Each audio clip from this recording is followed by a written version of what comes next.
Bonsoir à tous et bienvenue, j'espère que vous allez bien. On va faire un petit webinaire en relation avec les zones support et les zones résistance, très intéressant notamment dans l'aspect un petit peu piégeur, puisqu'on va parler de fausses cassures, c'est-à-dire des cassures qui sont en train de se faire et qui pour autant ne resteront que des tentatives et qui marquent surtout des rejets importants. Donc ça, c'est le sujet, c'est vraiment l'objectif ce soir de vous partager cette approche et de mieux la comprendre pour peut-être l'intégrer dans votre trading ou conforter les idées et les scénarios que vous avez déjà en place et que vous mettez en place, je devrais dire, chaque jour.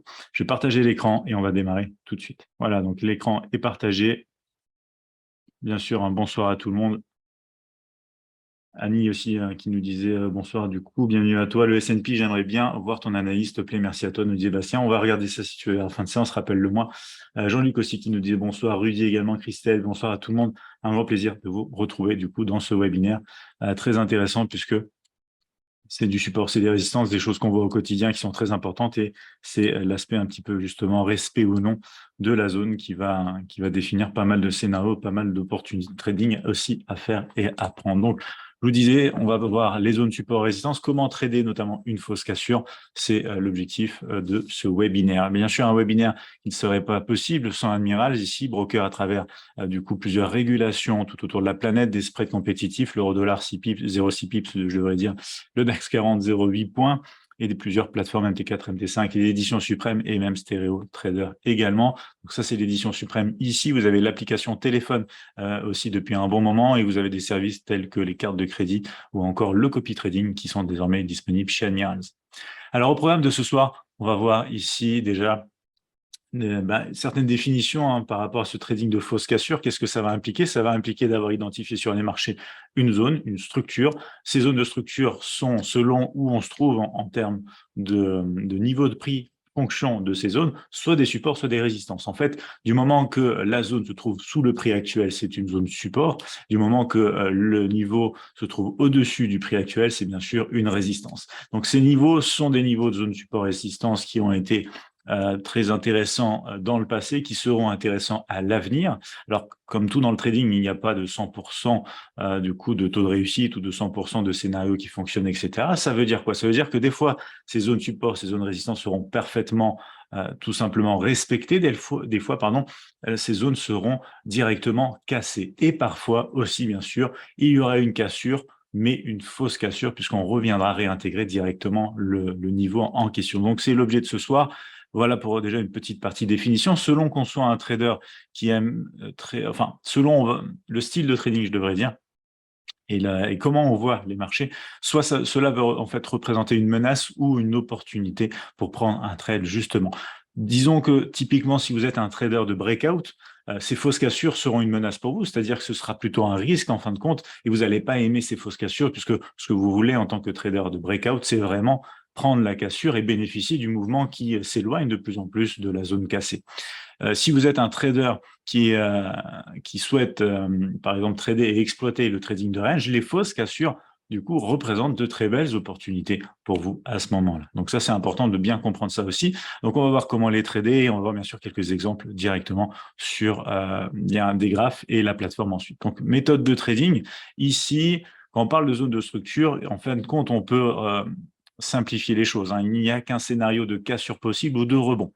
Donc le rebond, je vous l'ai mis en vert, la cassure en rouge, dans le sens où le rebond est une approche du coup, qui est souvent favorisée dans le sens où ça va être plus rassurant. On regarde par exemple un marché qui est en tendance, on regarde un rebond qui se fait sur une zone support si le marché est en tendance haussière, sur une zone résistance si le marché est en tendance baissière, et la cassure qui est quand même plus agressive puisque justement on a ce jeu possible de cassure, mais aussi de fausse cassure. Donc en fin de compte, en trading, voilà les deux scénarios qui sont omniprésents chaque jour. Soit on maintient des prix, soit on perce ces prix-là et on va plus loin. Donc, soit cassure, soit rebond. C'est relativement simple. On va aussi donc rentrer dans le détail avec déjà un premier exemple tout de suite maintenant de fausse cassure haussière. On a un graphique ici, c'est un graphique daily. Alors là, c'est un tout petit exemple à l'aide de quelques mèches seulement pour identifier une zone de structure que vous retrouvez. Donc ici, en fait, vous voyez qu'on a plusieurs mèches qui sont dans la même zone, hein, quelque part. On a un bout de mèche qui dépasse les autres, en fin de compte. Donc, on peut identifier, et ça, c'est selon, bien sûr, les critères de chacun, mais on va rentrer dans le détail par la suite, bien sûr. On peut identifier déjà, donc, avec un test, deux tests, trois tests de mèche, quelque part, depuis un graphique qui est quand même important, c'est un graphique daily ici sur cet exemple-là. On peut identifier tout simplement bien un quatrième test qui va un tout petit peu plus haut que les autres et qui, du coup, ensuite se termine, en fin de compte, par une bougie baissière importante qui va clôturer, par exemple, en dessous des autres clôtures, manifestant vraiment le souhait de marquer un rejet face à cette zone résistance, ici, juste autour de ce petit rond avec la ligne que vous voyez ici. Donc, c'est un exemple sur un graphique daily. Il vous faut au moins 2 voire 3, on pourrait même attendre, si on veut être plus conservateur, 4 tests d'une même zone, d'un même niveau de prix à l'horizontale. Et du coup, c'est cette cassure qu'on attend en fait derrière. Là, c'est une cassure daily, elle est toute petite, mais elle va un peu plus haut que les autres. Et ensuite, on a besoin justement d'avoir un retour sous ce niveau-là et marquer un rejet. Donc, ça peut être la constitution d'une bougie, d'un chandelier en particulier qui forme un rejet. Ça peut être une clôture sous les différentes bougies précédentes, ce genre de choses. Grosso modo, ce qui est important de comprendre surtout, c'est l'effet de rejet, du coup, marqué après une tentative de cassure dans ce genre d'exemple. Donc, dites-moi s'il y a des questions par rapport à ça. On va regarder la même chose dans l'autre sens. Donc, c'est une fausse cassure baissière. Ici, c'est pareil. Vous retrouvez du coup des tests de mèche depuis un graphique journalier. On a une première mèche, deuxième, troisième mèche et la quatrième mèche, là où on a le cercle, ici en l'occurrence, qui travaille la zone du coup en rouge. Graphique donc daily, je vous le disais, 2 voire 3 tests également ici, cassure du niveau, retour sur le niveau et clôture haussière qui marque le rejet. On clôture aussi au-dessus de la bougie précédente, encore celle d'avant, encore celle d'avant. Donc là, on a un rejet en fait, hein. On a une preuve selon le comportement du price action que le marché ne souhaite pas continuer, en tout cas au niveau des probabilités, bien sûr, possiblement par le bas, et plutôt marquer possiblement un rejet et un maintien après fausse cassure. Je reviens rapidement sur le chat. On avait Marc aussi qui nous dit bonjour à tous et à toi, Jérémy, bienvenue à toi, Marc, ça fait plaisir. Thierry également, hein, Christelle aussi qui est avec nous. Bien sûr, bonsoir à tous ceux qui nous rejoignent au fur et à mesure ici. N'hésitez pas si vous avez des questions. Emmanuel qui nous disait bonsoir à tous. Merci, Jérémy, pour le live et merci, Admiral. Avec grand plaisir, Emmanuel. Merci à toi d'être avec nous aussi. Et on a aussi Noureddin qui nous disait la cassure normalement c'est le corps d'une bougie et non les mèches. Alors ça dépend justement, tout est possible en trading en fait, et tu vas voir que ici justement ce phénomène de fausse cassure peut notamment prendre toute sa valeur si tu regardes des mèches aussi. Tu n'es pas obligé de casser notamment avec une grosse clôture de l'autre côté. Ça souvent justement au contraire c'est une cassure qui a tendance à être un peu plus confirmée en fin de compte, tout dépend du contexte que tu mets autour de la situation. Mais ici, déjà, avec ce principe de mèche, ça souligne d'autant plus, si tu veux, la tentative et l'incapacité à casser. Donc, pour des fausses cassures, les mèches sont aussi très, très importantes et très intéressantes à regarder. Bruno qui nous disait bonsoir, bienvenue à toi, Bruno, et Philbert également, bien sûr, bienvenue à toi aussi. Donc, voilà déjà pour un petit exemple, tout simplement à la hausse, à la baisse. On a différentes phases de marché à regarder. L'USD CAD par exemple en daily.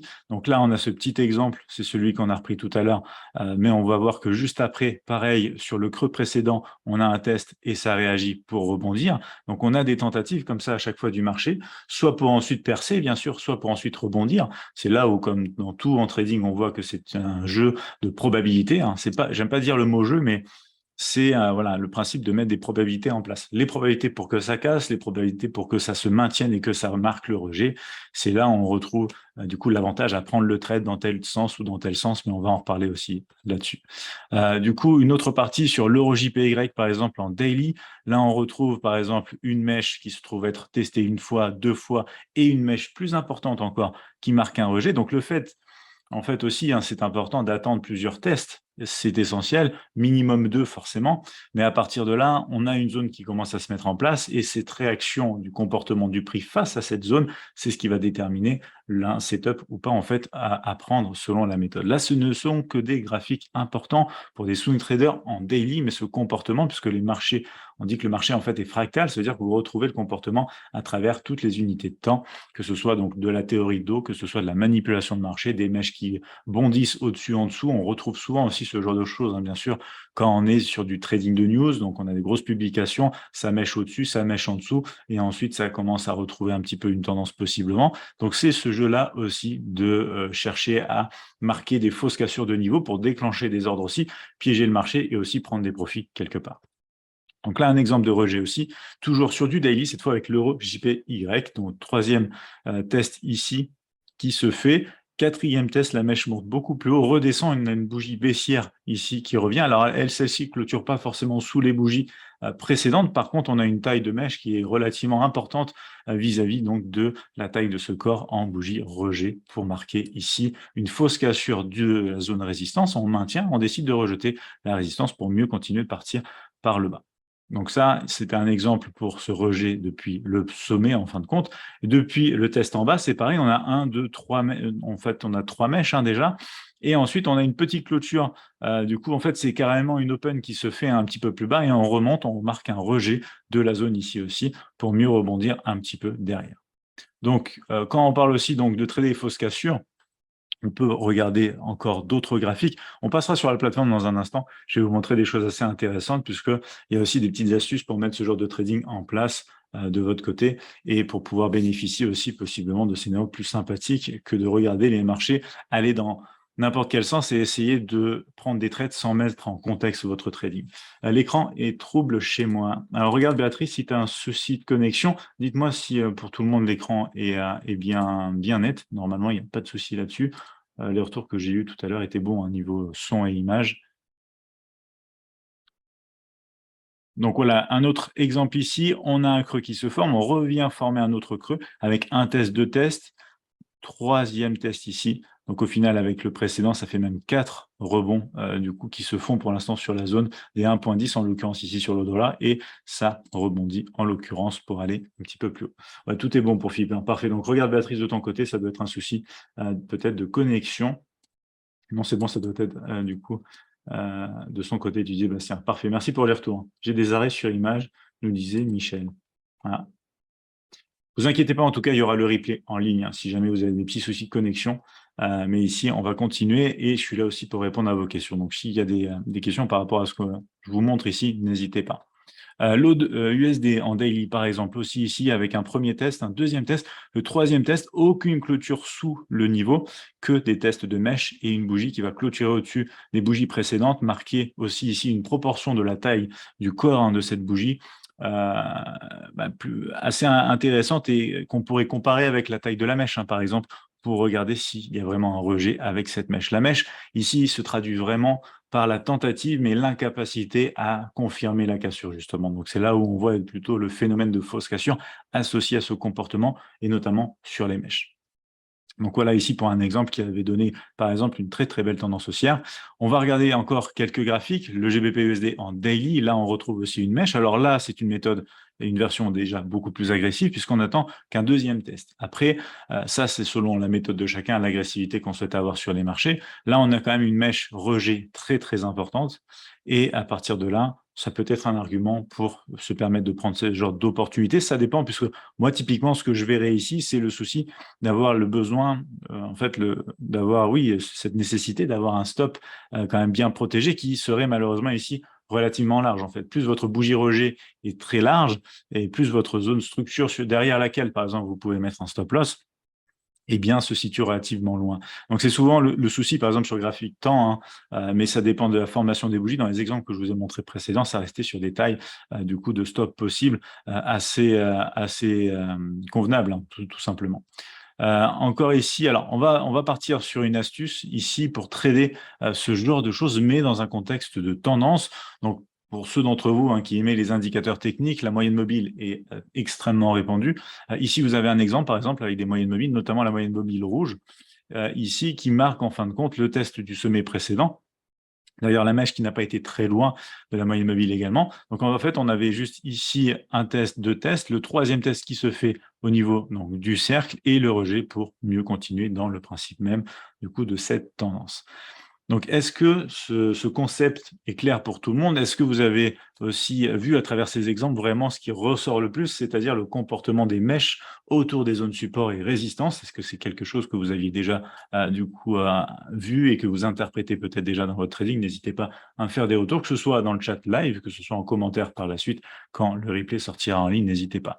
Donc, on va regarder quelques exemples directement sur la plateforme aussi. Et pour commencer, je voulais vous montrer par exemple ce qu'il en était du côté du DAX. Le DAX ici, qui a un graphique journalier. Alors, je suis remonté un petit peu dans le passé, hein, sur des graphiques journaliers, on est obligé de trouver l'opportunité là où elle se trouve, mais c'est le but aussi du swing trader d'aller chercher les opportunités là où elles se trouvent. Si vous souhaitez faire ce genre de choses dans de l'intraday, attention, il va falloir beaucoup plus aussi mettre en contexte votre trading, sinon vous aurez plus de faux signaux. Cette logique est inhérente à n'importe quelle technique en fait en trading. Plus vous êtes sur des grosses unités de temps, plus vous avez moins besoin quelque part de filtrer votre marché.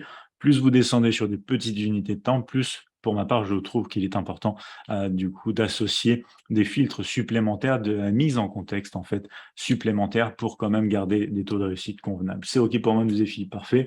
Oui, c'est clair et facile à comprendre, nous disait Bastien. Super Bastien, parfait, parfait. Ici. Allez, on continue. Du coup, un exemple ici, graphique journalier sur le DAX 40. On a, je vous ai mis une simple moyenne mobile. Alors, c'est une moyenne mobile exponentielle, hein, mais je veux dire, c'est. Alors, non, elle est simple, excusez-moi. Autant pour moi. Moyenne mobile simple, du coup, 50 périodes sur le graphique journalier du DAX. On a, pardon, ici, donc une zone, ouais, on verra mieux encore comme ça. Et d'ailleurs, je vais regarder juste avant. Ouais, non, pas dans cette zone-là, mais voilà. Ici, on a un creux qui se forme. Ensuite, on a un autre test de la zone de ce creux-là, ainsi que des mèches ici, qui marquent aussi du rejet.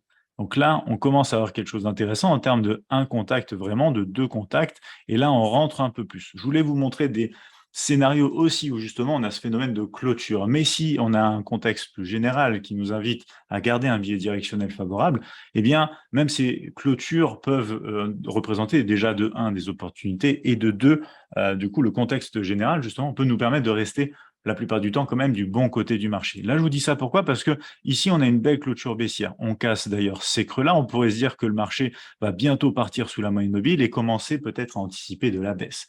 Mais en fait, ce qui se passe, c'est que on vient justement clôturer en dessous pour travailler un petit peu cette zone, comme ceci, et mieux la réintégrer par la suite. Donc là, en fait, on a juste une mèche et c'est pas ultra convaincant pour marquer les rejets, mais ça marque un peu l'hésitation. Bougie baissière, et là, on a une bougie, en fin de compte, hein, qui englobe déjà la bougie ici. Donc c'est un engulfing pattern, hein, donc c'est une avalante ici qui va avaler toute la bougie précédente et qui va susciter justement dans le cadre d'une tendance générale importante haussière et dans le cadre des tests en fait et d'une fausse cassure, parce que quelque part, si vous voulez, ensuite on ne revient jamais du coup sous ce niveau, enfin jamais, on revient pas tout de suite sous le niveau, etc. Mais je veux dire, c'est un test de cassure d'une zone justement qui ne réussit pas, qui n'est pas complété en fait, qui n'est pas validé, puisqu'à peine au bout de quelques bougies, on repart directement et ensuite ça traduit même la relance et la poursuite de la tendance qui était du coup en place.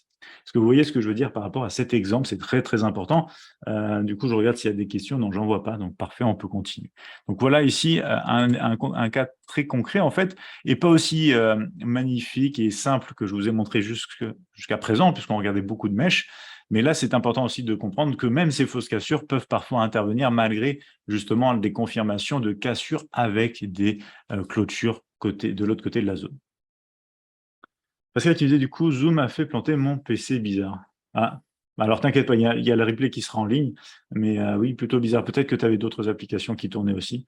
Peut-on utiliser sur du M5, tu nous disais Rudy. Alors c'est possible, mais comme je disais, il faut alors beaucoup plus mettre en contexte que ce genre de choses-là pour avoir des résultats intéressants. Mais ce concept-là, si tu veux, des fausses cassures intervient sur toutes les unités de temps. C'est juste qu'est-ce que tu vas mettre en place dans ton trading pour pouvoir bénéficier de ce genre de scénario sur des petites unités de temps et pour pouvoir quand même filtrer les bonnes des mauvaises cassures, justement, des mauvaises fausses cassures, on devrait dire, pour être précis ici. Mais du coup, parce que si tu les prends toutes dans tous les sens, tu n'auras pas du coup des résultats satisfaisants et tu seras même très certainement perdant. En fait, ce concept-là doit quand même être mis en contexte, notamment dans de l'intraday et sur des graphiques plus petits en termes d'unité de temps et même de taille, etc. Bastien qui disait du coup par effet planté redémarrer, mais là tout va bien. Ok, parfait, parfait. Plutôt bizarre ici. Allez, on va continuer ici. Donc ça, c'est le DAX, hein, bien évidemment, avec un simple filtre, une moyenne mobile simple, 50 périodes. On va regarder aussi ce qu'il en est sur du gold, hein. Hop, ici. Super, Jérémy, grand merci, nous dit Rudy. Je t'en prie, Rudy, avec plaisir. Je ne comprends pas bien ce que tu expliques sur le DAX. Grâce au concept, tu as anticipé la fausse cassure ici, nous dit Emmanuel. Alors, regarde, on va revenir ici. En fait, quand tu avances comme ça, on va zoomer, hein, bien sûr, à un max, la touche F12 pour avancer d'une bougie à la fois. Tu identifies par exemple une zone de structure, c'est-à-dire une zone de support de résistance. Donc là, c'est une zone de support. On s'en rapproche ici, mais on ne la touche pas trop. Là, on la touche avec des mèches. Donc, on a un test et là, ça rejette. Et là, du coup, on a déjà donc deux tests en fait de cette zone. Ensuite, on n'a pas directement ce qu'on pourrait appeler un troisième test, mais on a même la cassure de la zone. Là, le principe, justement, c'est d'identifier et de pouvoir bénéficier des scénarios de fausse cassure. Donc, en fin de compte, qu'est-ce qu'on va identifier? On va identifier un scénario qui est en train de marquer la cassure d'un niveau et on va l'identifier et attendre patiemment de voir si ça si ça, je veux dire, arrive dans un contexte favorable parce que, par exemple, tu attends de la hausse. Ici, entre guillemets, on est au-dessus de la moyenne mobile, la pente est haussière, etc. Donc, on pourrait plutôt être haussier selon cet indicateur technique. Et derrière, on va pouvoir en fait étudier ce qui se passe. Est-ce que cette cassure va tenir ou pas? C'est le principe donc des fausses cassures. Soit on a une belle mèche et ça repart d'un coup, soit du coup on a un peu de travaux et ça repart avec une bougie du coup qui va se traduire comme étant une bougie rejet et donc plus de probabilité, si tu veux, d'aller plus haut. Donc oui, selon cette étude-là, on pouvait anticiper arriver ici sur l'écran, quelques bougies par exemple comme celle-ci, on regarde ce qui se passe, on regarde ce qui se passe. Donc là, on ne peut pas dire encore que c'est une fausse cassure, on est en plein test du niveau. Là, on peut se dire, bon, bah, au final, c'est peut-être une vraie cassure, on va peut-être changer la tendance. Et la bougie d'après nous donne la réponse aussi. Quand on étudie le price action, on voit ici que c'est une grosse bougie rejet, enfin pas rejet, mais qui va clôturer, qui englobe la bougie précédente. En soi, c'est un signal de trading selon la figure chartiste, en tout cas selon la configuration du chandelier japonais. En l'occurrence, certains vont trader cela, etc. Donc, voilà comment, en fait, ici, si tu veux, ce scénario est un peu décrypté par rapport à la zone de structure. Est-ce que c'est plus clair pour toi, Emmanuel, ici? Voilà, on va regarder ça aussi sur le gold, hein. Hop, on va revenir sur le gold. J'avais trouvé des exemples. Alors, j'avais peut-être pas eu le temps de trouver. On va regarder ça. Je pensais que, hop, vous avez marqué. Ah oui, alors, parce qu'elle était là, cette zone. On a une zone ici, assez intéressante. Donc là, par exemple, on a ce sommet-là, testé ici, testé là aussi. Et en fait, à chaque fois, vous voyez qu'on va chercher un peu plus haut que la mèche, un peu plus haut que la mèche. Donc là, sur le principe même d'attendre juste en fait deux minimum, hein, bien sûr, deux tests, on regarde le troisième test et on voit ce qui se passe. Il y a une telle réaction, je devrais dire, par rapport à ce niveau-là, que la bougie même ici clôture nettement plus bas, et ensuite il y a du pullback, et ensuite ça continue par le bas. Donc là, le principe étant le même, hein, si on joue ce scénario-là à la bougie, ici, un jour après jour, puisqu'on est sur du daily, on identifie un sommet, on identifie ensuite ce qui se passe autour, par exemple, de ce sommet qui est une zone. Alors, sommet, niveau point pivot, niveau de Fibonacci, avec du coup tout ce qui est retracement, structure tout simplement après de multiples tests. C'est le même principe, hein, c'est des supports, des résistances. Là, je reste sur des principes très simples de sommet, de creux, parce que là, par exemple, même cette zone fait du coup support, puis passe résistance, résistance, et puis dernière fois, boum, une petite résistance avant de partir.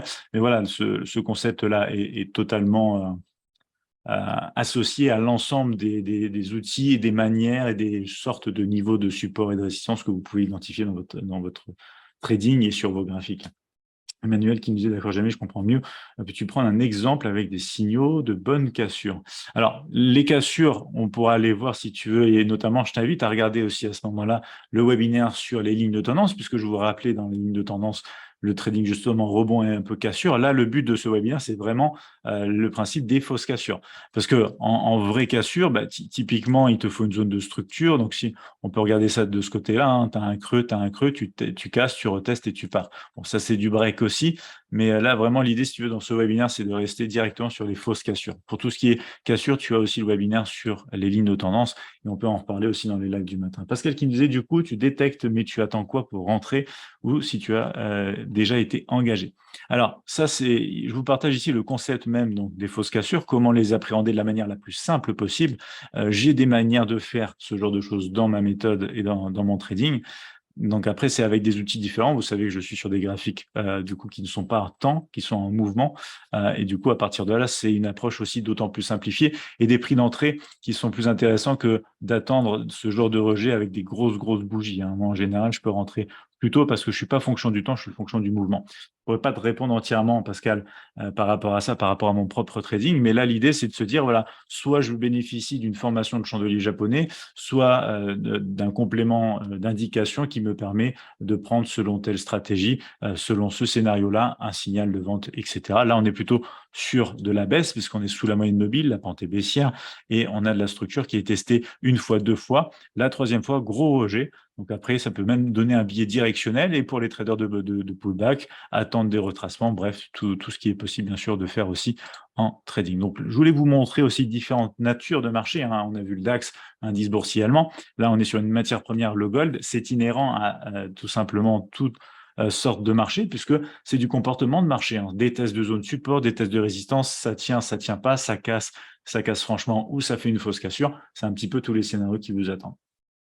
Donc voilà par rapport à ça. Est-ce qu'on a autre chose? Là, on avait un sommet, deux sommets, ça mèche un petit peu, ça repart, moins propre quand même. Là, par exemple, on avait alors un creux. Là, on a surtout, oui, on a surtout un test là, un test là. Et en fait, vous voyez, par exemple, là, typiquement, c'est vraiment un exemple de mèche qui est important. Et je reviens un peu plus, du coup, sur ce qu'on disait sur le début de ce webinaire. C'est que typiquement, les mèches aussi sont d'excellentes informations, parce qu'une mèche en soi, comme ça, marque d'autant plus un rejet. C'est pas non plus forcément, justement, et bien sûr, quelque chose qui sera efficient tout le temps, 100% du temps, puisqu'il n'y a rien de tel en trading. L'important, c'est que pour les méthodes et les unités de temps, les actifs sur lesquels vous êtes et la manière dont vous allez les trader, ce genre, bien sûr, d'opportunités-là, vous soyez gagnant la plupart du temps avec un ratio convenable parce que je vous rappelle, c'est toujours l'équilibre taux de réussite ratio qui est important et que vous puissiez comme ça bénéficier des mouvements aussi sur les marchés. Donc ça peut être une stratégie en soi, ça peut être un complément de stratégie, ça peut être beaucoup de choses, bien sûr. Et ensuite, comment on intervient sur les marchés, c'est encore autre chose par rapport à ça. Donc, on va regarder encore un exemple de vente, cette fois-ci même sur du Forex, l'euro-dollar. L'euro-dollar qui est plutôt sympa, hein, dans ce genre de configuration. Ici, on est sous la moyenne mobile, on a un sommet, on regarde le sommet d'à côté, d'ailleurs, qui monte un petit peu déjà, mais il nous faut minimum quand même deux tests. Et là, on a un test. Justement, cette mèche ici, qu'est-ce qui se passe sur la bougie d'après? On va refaire l'exemple ici comme ça, bougie par bougie, pour que ce soit vraiment très concret. Donc là, boum, la bougie qui est testée, en soi, ce n'est pas véritablement un rejet. Par contre, ce qui se passe par la suite, c'est une clôture. Donc, on peut se dire, ah, peut-être que la tendance, si on arrive encore à passer au-dessus de la moyenne mobile, pourrait changer. Et derrière, ce qui va se passer va nous aider à déterminer ce genre de choses. Bon, on a un rejet et test en plus de la moyenne mobile simple 50 période ici, donc sur du daily euro-dollar. Et on a une bougie qui clôture aussi en dessous. Alors, on a une mèche d'un côté, on a une clôture baissière. Et de l'autre côté, eh bien, on va chercher sans trop de peine le creux précédent, le creux d'avant, et on continue plus bas au fur et à mesure. Donc ça, c'est un exemple aussi, du coup, pour mettre en contexte un peu plus, hein, c'est un simple contexte ici de tendance baissière via un indicateur technique, la moyenne mobile simple, et des tests de structure. Si on regarde ici ce qui se passe par la suite, là par exemple, hein, typiquement, vous avez un sommet, vous regardez ce qui se passe, là, ça clôture au-dessus.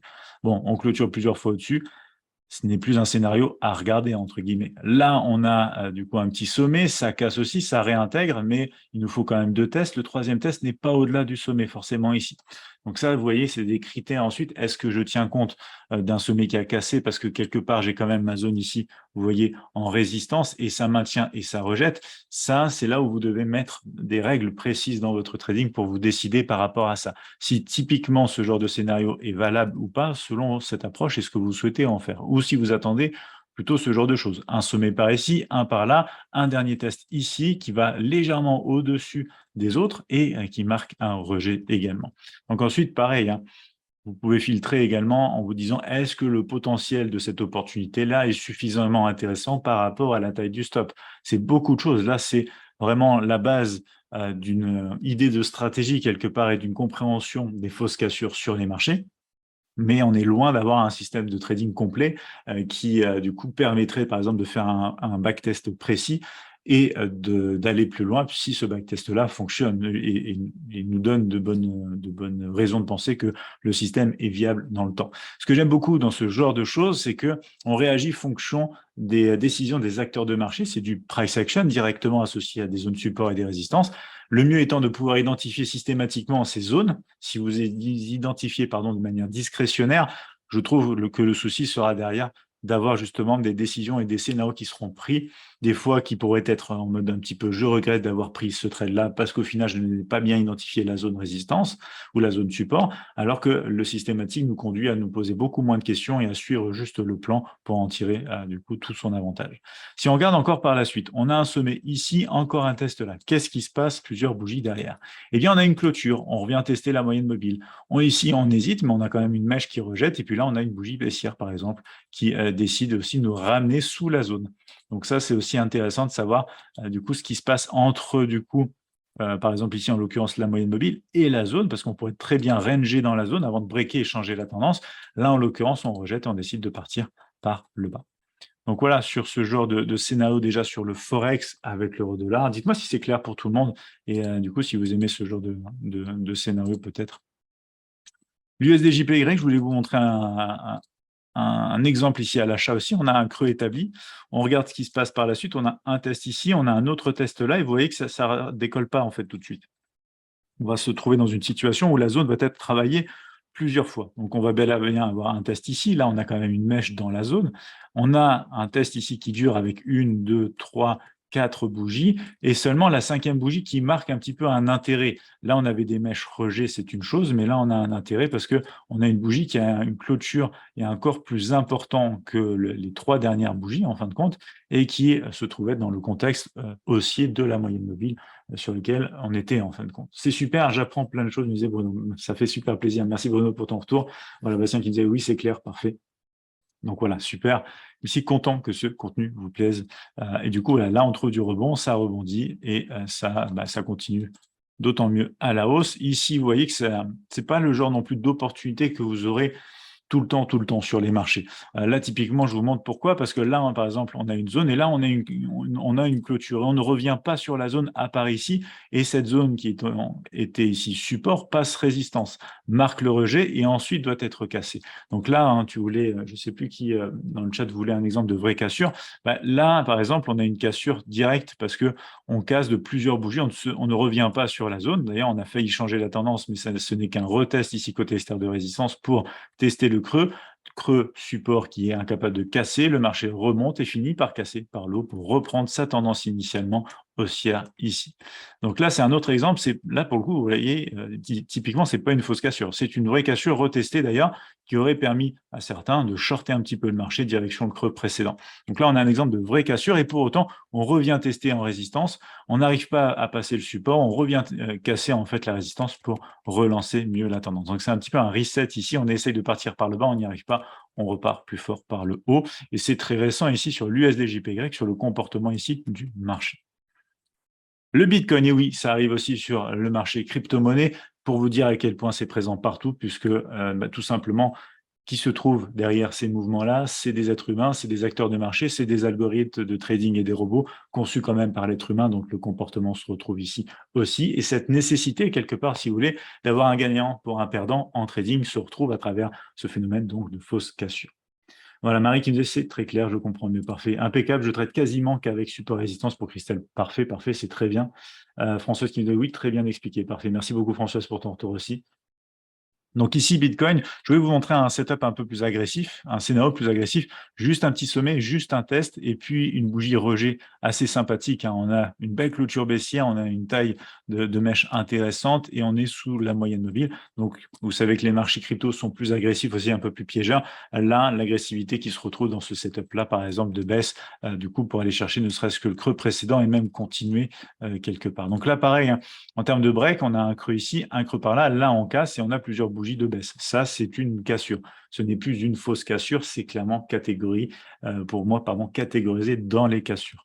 Donc ça, c'est important aussi à retenir parce que, eh bien, ça vous permet aussi quelque part d'y voir des opportunités, soit de break, puisque on parle ici de fausses cassures, mais il y a aussi des scénarios de cassures qui peuvent être intéressants, heu et du coup qui sont, tout simplement le jeu, de tenter en fait de piéger les autres. C'est-à-dire qu'on tente, on fait croire à une cassure pour peut-être que ce soit une fausse cassure ou une vraie cassure et c'est à nous en tant que trader de trouver et de dissocier un petit peu le vrai du faux la plupart du temps, puisqu'on ne pourra pas avoir raison 100 du temps en trading. Donc là, un autre exemple sous la moyenne mobile, un sommet, un deuxième test, un troisième test. Alors là, le deuxième test déjà est plus haut, donc certains pourraient y voir ici justement la fausse cassure. Là, ce n'est juste qu'un maintien. Je voulais vous montrer des conditions un peu différentes aussi. Donc là, on pourrait y voir directement de manière plus agressive la fausse cassure et ensuite le dernier test juste pour confirmer. Et d'autres iront par exemple utiliser aussi le concept dont on a parlé dans le webinaire du coup des lignes de tendance. Il faudra que je mette le lien dans le descriptif de la vidéo. Vous pourrez utiliser du coup une oblique ici en attente de break et du coup un décalage par exemple à la baisse. Donc voilà, ensuite bien sûr, hein, le but étant aussi pour vous d'avoir plusieurs approches possibles et que vous puissiez combiner les choses dans votre trading aussi. Donc là par exemple, un autre exemple, on a un sommet, ici une fausse cassure donc de la zone qui avec cette mèche était vraiment résistance, on redescend mais incapable de casser le support et là on break par le haut, on se maintient et ensuite on a aussi cette zone ici, mais là, vous voyez, on travaille déjà plus autour de la moyenne mobile. Donc, selon ce filtre-là, ce n'est pas la même histoire. Hein. Ce n'est pas le genre de choses qu'on va exploiter, puisque là, on a commencé à être au-dessus, on revient en dessous un petit peu. Donc, on n'est plus vraiment dans la baisse. On attend des tentatives de hausse ici. Et puis, au final, boum, ça break pour le coup les creux et ça repart plus fort à la baisse pour l'instant. Donc, voilà le contexte ici. Quelqu'un nous parlait d'ailleurs, je crois, du S&P 500. On peut aller voir le S&P 500 si vous voulez rapidement pour voir ce qu'il a fait ici récemment en fonction de ce genre de choses sur du graphique daily ici. Donc là, on va remonter un petit peu. Donc là, bon, récemment, il a cassé des zones de structure, hein, justement, un test ici, un test là, un test là.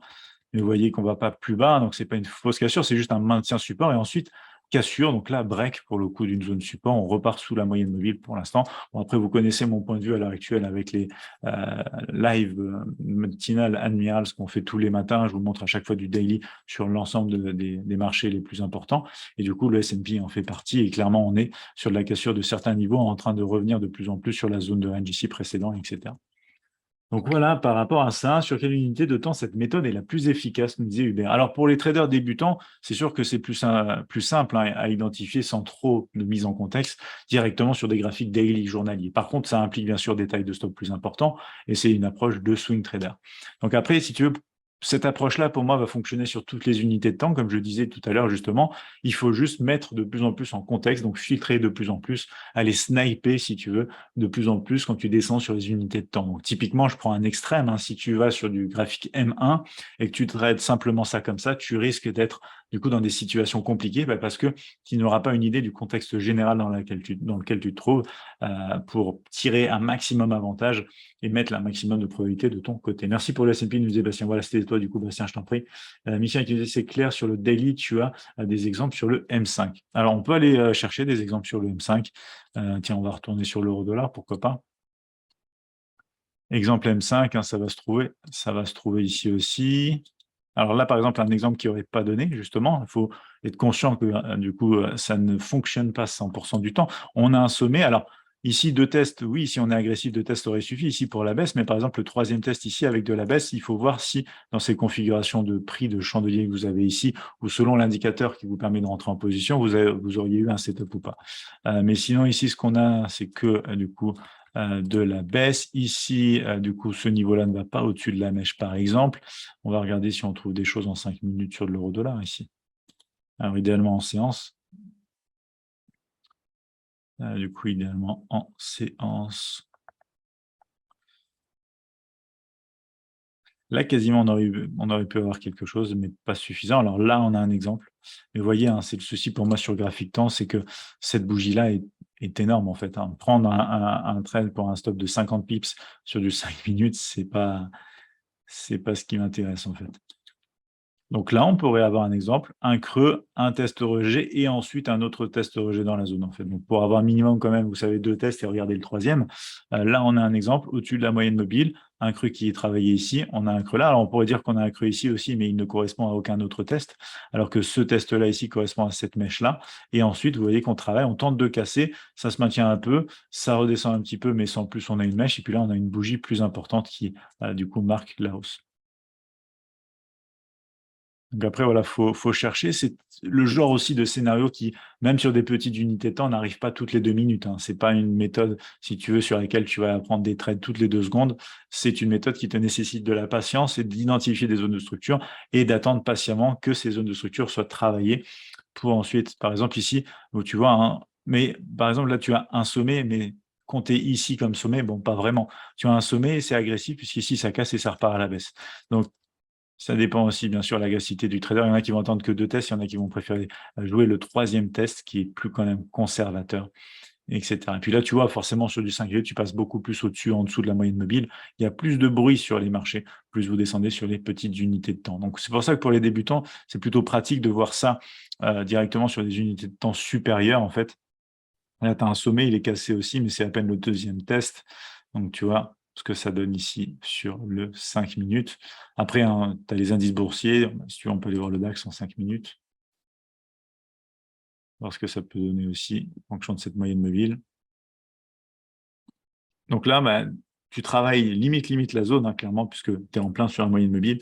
Tu as un creux, ça casse, ça se maintient, tu as encore un maintien, et là, ça rebondit. Donc, tu vois, c'est un peu moins propre, en l'occurrence ce genre d'exemple, mais le marché n'est jamais parfait.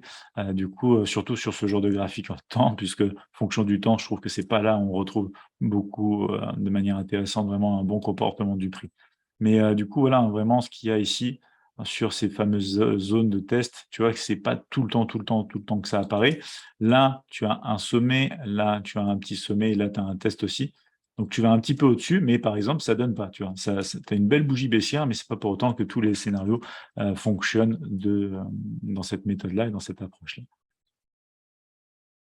Donc là, voilà, pareil, on travaille un petit peu trop la moyenne mobile, ça dépend des critères, mais il faut être un maximum systématique. Je trouve que c'est important dans votre trading pour être capable de prendre des décisions au quotidien sans, regretter d'avoir pris un achat, d'avoir pris une vente qui ne marche pas. Il y a pas tous les trades qui passent, hein, clairement, donc à partir de là, c'est normal. Là, on a un test, 2 tests, 3 tests. Là, ce qui est bien, c'est que alors ouais, on teste pile poil le creux, on va pas vraiment plus bas, mais ça finit par rejeter. Là, ici, on a une zone, un creux, un autre test et cette mèche-là qui va légèrement en dessous, mais ensuite on revient un peu, mais pas plus bas et ça part quand même par l'eau, tu vois? Voilà pour des exemples sur du M5, merci. Moins fréquent et plus compliqué, tu nous disais, Michel. Alors moins fréquent, tu sais que sur les daily, en fait, on peut le voir plus fréquemment grâce au fait d'avoir plusieurs actifs à regarder. Sur du M5, selon les séances, oui, c'est vrai que tu n'auras pas tous les jours ce genre de choses, en fait, tu vois? Et donc là, tu as un test et directement cassure un petit peu pour mieux partir, mais c'est que le deuxième test, donc là, c'est plus agressif.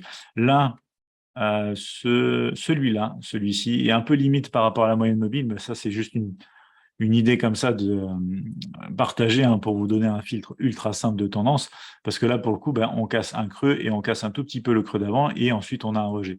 Mais en fin de compte, ça traduit, si vous voulez, juste le test d'une borne basse dans une zone, pardon, de range, pour ensuite un breakout aussi. Et ensuite, ça consolide à nouveau et ça repart, etc. Beaucoup de consolidation, de toute façon, sur les marchés, hein, comme je vous le dis au quotidien. Dans les lives du matin, c'est vraiment inhérent et il y en a partout. Il y en a partout. Tu tiens compte du chrono, pour ouvrir la position. Alors quand tu es fonction des bougies temps, il est intéressant d'avoir justement la touche ici CNT, du coup qui te permet de voir ici en bas le temps qui te reste avant la clôture. Si tu as un trader qui attend des clôtures de bougies pour, interpréter une opportunité. Si tu as un trader sur graphique temps qui va être juste fonction de niveau, tu as pas forcément besoin de regarder le chronomètre, le délai de ta bougie avant qu'elle clôture, parce que tu rentres sur ordre en attente, tu n'as pas besoin de la clôture de la bougie. Donc ça dépend du trader, du trading que chacun fait. En H4, c'est pas mal pour les tracés. Donc voilà, par exemple, un Christelle, tu marques aussi un point intéressant, parce que je vous ai montré le daily, mais vous pouvez le faire sur du H4, sur du H1, etc. Ça dépend aussi, bien sûr, le style de trading que vous voulez faire, si vous voulez avoir du swing trading, du day trading, et si vous voulez tout simplement avoir des positions ouvertes du jour au lendemain, ou si vous clôturez tout pardon, dans la journée. Jérémy est très pédagogue, c'est bien expliqué. Merci beaucoup, Jean-Luc, ça fait très plaisir comme retour, clairement. Emmanuel qui disait: «Je remarque souvent cette situation lorsqu'il y a respiration des prix avant de continuer une tendance, lorsque je suis un M15». Oui, par exemple, tu peux aussi regarder le M15. Tu auras moins de faux signaux, peut-être moins et très certainement, hein, d'ailleurs, moins de bruit d'ailleurs que sur le M5 forcément, parce que c'est quand même, du coup 3 fois plus grand. Donc bien sûr, vous pouvez regarder ça sur le forex, comme je vous le disais. Les matières premières, les crypto-monnaies, c'est, du coup du comportement de marché tout simplement qui se retrouve partout. Est-ce qu'il y a d'autres questions par rapport à ce concept-là? Il nous reste encore un petit quart d'heure. Très clair, bon prof. Merci beaucoup Béatrice, ça fait plaisir. Qu'est-ce que vous appelez une respiration de prix?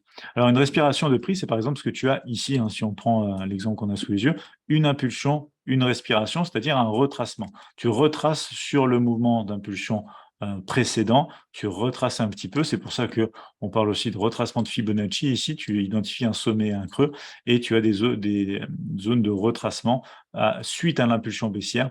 Le prix corrige un petit peu, en fait, c'est une correction, une respiration, un retracement, on a tous les synonymes ici, pour revenir idéalement dans une zone de prix et pouvoir continuer la baisse.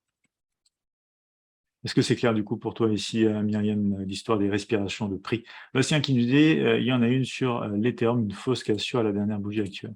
Alors l'Ethereum du coup en daily, on va aller voir ça si tu veux.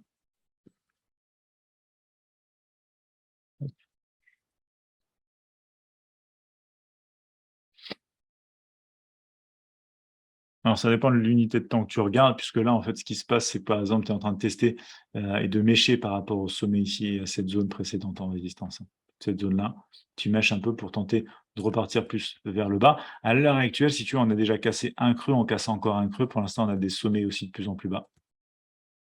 OK, merci. C'est vrai que tes explications sont simples et claires. Merci beaucoup, Myriam. Ça fait partie, vraiment de ma manière de faire dans le sens où mon but, si tu veux, c'est de simplifier tous les process pour que ce soit le plus clair possible et de toute manière, hein, pour moi, il n'y a pas de raison de complexifier les choses. Le but, et ce qu'on a sous les yeux, c'est des informations, on peut les traiter de différentes manières. On peut toujours complexifier puisque l'être humain est aussi conçu, pour facilement complexifier des choses qui peuvent pour autant être simples et la simplicité pour moi vraiment en trading fait partie aussi, hein, et pour, autant une part du succès aussi, je pense. Du coup, OK, merci. C'est vrai que tes explications sont simples et claires. Oh pardon, je l'avais lu du coup, Myriam. Quand on parle de zones, ce sont des résistances ou supports tracés, avec les mèches d'unité Jean-Luc. Alors, ça peut être des zones justement un peu comme ici, dans le cadre donc de toute cette mèche-là, mais ça peut être aussi, hein, tout simplement des rebonds comme tu as ici, juste de bougies avec des corps pleins. Ça c'est les zones, si tu veux, de prix. C'est juste comment le marché réagit sur ces zones de prix. Soit en mèche, soit on a vraiment des clôtures dessus. Mais ces zones de structure, on peut les dessiner, aussi bien avec l'un qu'avec l'autre, en fait. Très clair pour Françoise, parfait, parfait, parfait.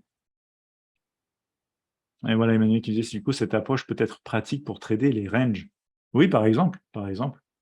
Mais attention, des fois les ranges vont susciter des vraies cassures, des fois des fausses cassures, il faudra réussir à dissocier en temps réel, et avec une bonne gestion du risque, le vrai du faux, j'ai envie de dire. C'est le challenge de tout trader, tout simplement. Allez, il nous reste un peu moins d'un petit quart d'heure. N'hésitez pas si vous avez des questions, par rapport à ça, c'est important. Dans 2-3 minutes, on va revenir sur la conclusion aussi de ce webinaire, bien sûr. Y a-t-il, des actifs plus dangereux casse-gueule que les autres à déconseiller aux débutants? Bah, typiquement, tu vois, pour moi, le bitcoin, l'Ethereum, les crypto-monnaies en sont un parfait exemple, car une plus forte volatilité. Volatilité, c'est synonyme de 2 choses: de risque pour les plus, frileux et d'opportunité pour les plus, ambitieux, on va dire. Donc à partir de là, j'aime bien faire un équilibre du coup, moi, ce que j'aime trader, c'est le DAX le matin parce que justement, c'est un des actifs les plus volatiles. Donc je suis plus dans l'aspect, par exemple, donc de profiter des opportunités de cette volatilité-là, notamment sur le Nasdaq et le Dow.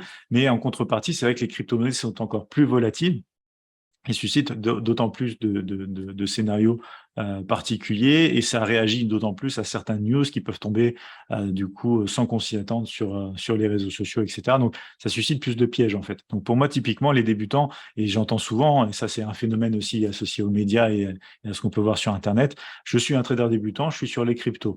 Du coup, moi, ça me surprend toujours un petit peu puisque j'ai démarré bien sûr avant le phénomène crypto, mais Même à l'heure actuelle, si vous voulez trader et commencer le trading, pour moi, par exemple, la première chose peut-être, si vous faites du swing trading, typiquement du marché Forex, hein, mais par exemple, si vous voulez faire du day trading, directement, les indices boursiers sont intéressants. On n'est pas obligé d'aller sur les plus volatiles tout de suite, même si ça reste pour moi de toute manière les plus intéressants en tant que débutant, en tant que trader intermédiaire ou que trader pro.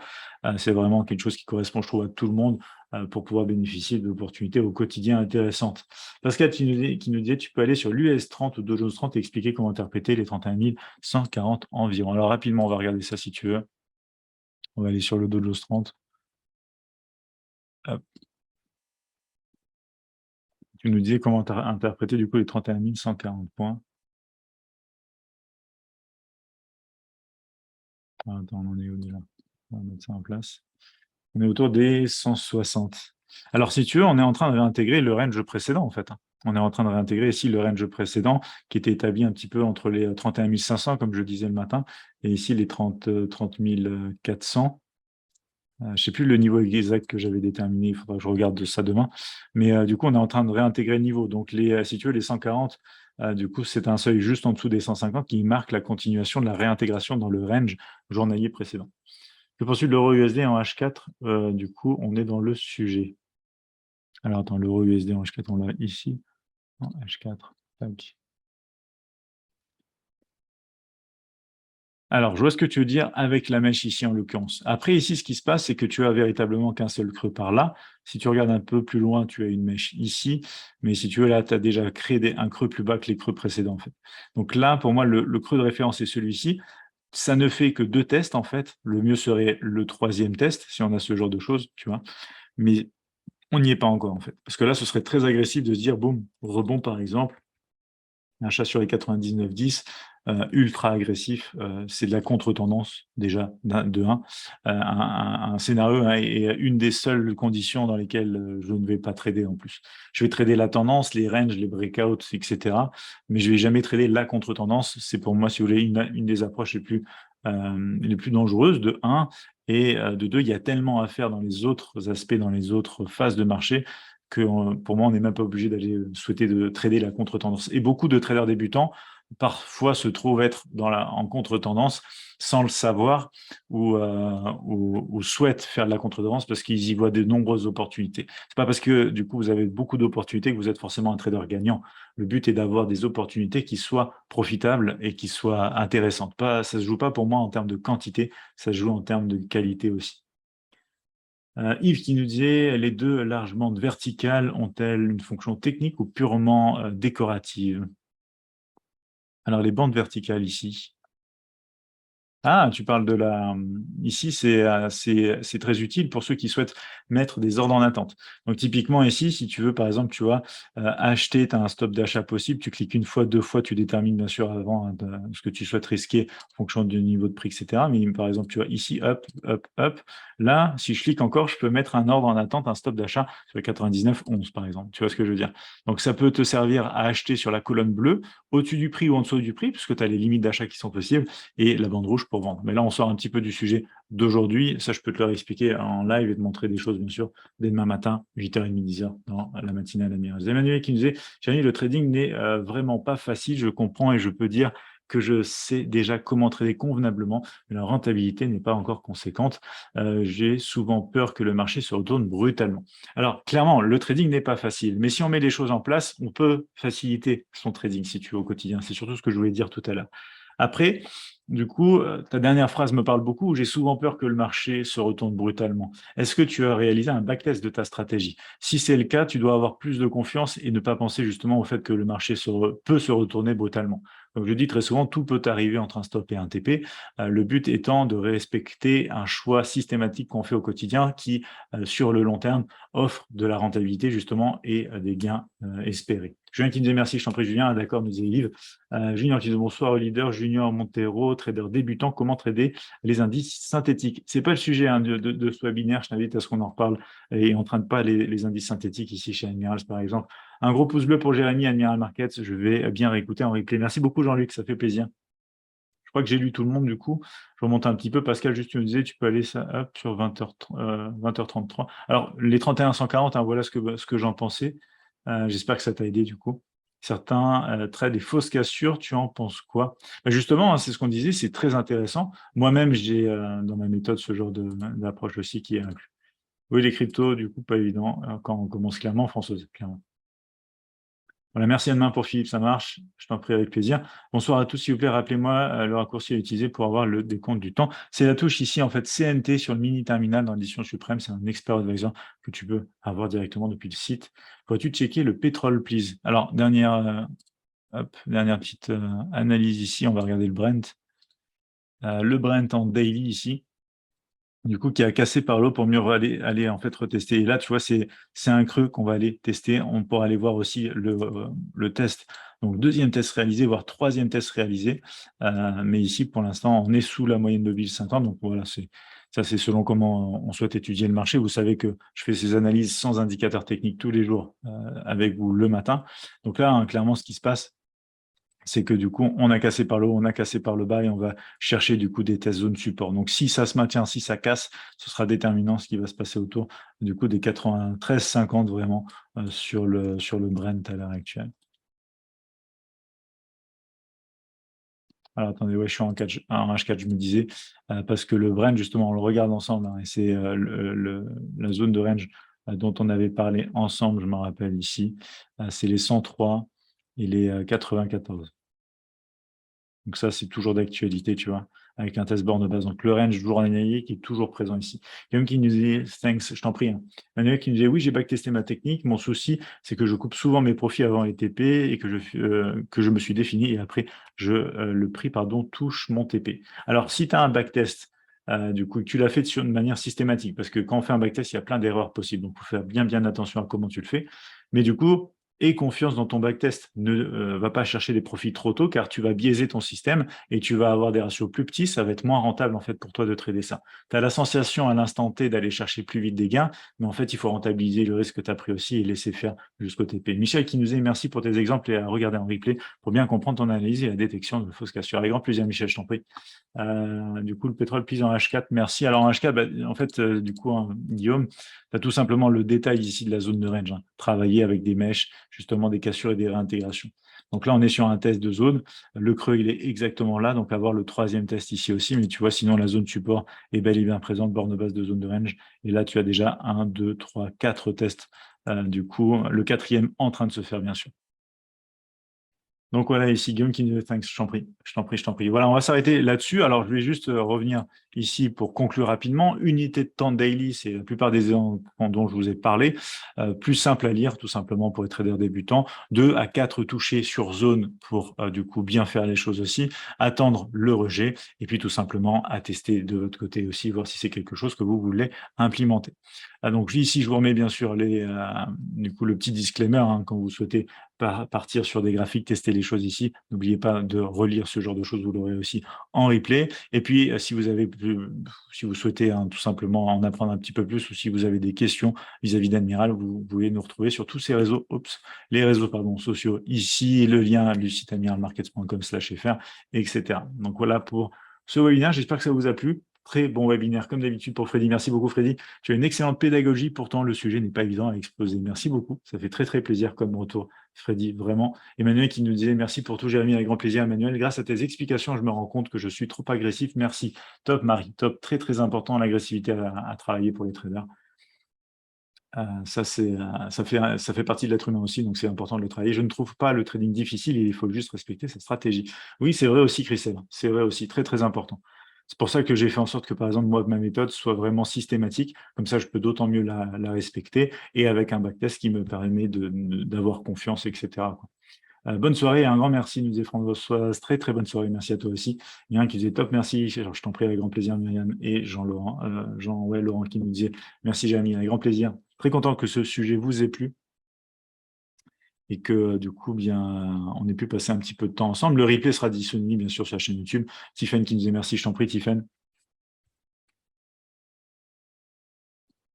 Et voilà, on va s'arrêter là du coup pour ce soir. Donc, très, très content que ce live vous ait plu. Le replay sera disponible courant de la semaine et on va se retrouver avec grand plaisir dès demain matin, 8h30, 10h pour une nouvelle matinée à l'Admirals. Je vous souhaite à tous, du coup, une excellente soirée. Très, très bon trading et alors, très bon trading, peut-être pas ce soir, sauf si vous souhaitez travailler, la clôture US, par exemple, mais sinon, dès demain matin, on sera live et du coup, on se retrouve à 8h30. Très bonne fin de journée, très bonne soirée à tout le monde. Ah, attendez, je regarde un petit peu. Oui, impec, merci, pardon, j'avais pas vu les derniers messages. Benouda qui nous dit: «Merci, je t'en prie». Avec plaisir, super, je reviendrai faire des webinaires. À bientôt, pouce bleu. Avec grand plaisir, je viens, n'hésite pas. Du coup, à voir et revoir. Merci, bonne soirée, avec plaisir, Benouda. Et on a aussi Christelle qui nous dit: «Merci beaucoup, Jérémy, je t'en prie, bonne soirée». Toujours très intéressant. Je te dis à demain, Michel. Pas de souci, avec plaisir, Michel. Annie qui nous dit: «Merci pour le live». Avec grand plaisir, merci toujours. Un plus à gagner pour Jean-Luc, parfait. Myriam, à demain, merci. Avec grand plaisir, à demain, belle soirée à tout le monde. Rudy aussi, du coup, Yves, Rudy qui nous dit top, nickel, comme toujours. Merci beaucoup, Rudy. Et Thierry qui nous disait aussi bonne soirée à demain. Voilà, on s'arrête là, du coup. Très bonne soirée à tous et à demain, 8h30, 10h, comme d'habitude.